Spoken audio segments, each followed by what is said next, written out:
So where do we go, Matt? I hate to even ask that. We look at the portal, we look at the staff, we ask if our standard needs a reboot because 12-2 and a Sugar Bowl loss might be a dream season for most teams. But for us, it's a failure. We expect better and we demand better. Yeah. When I look back on Georgia's football season, Matt, it feels like another reminder of how special this era has been.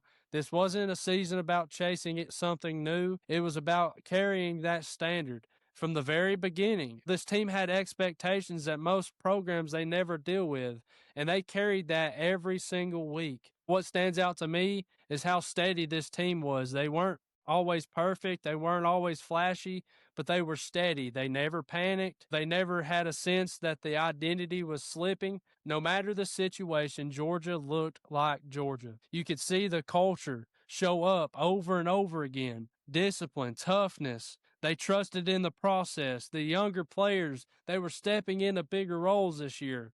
Veterans, they were leading the right way. And a team that understood what it meant to wear the G on their helmet. Seasons like this remind you that sustained success is harder than winning just once. It's easier to climb the mountain. It's harder to stay there. And this program, it continues to do that year after year.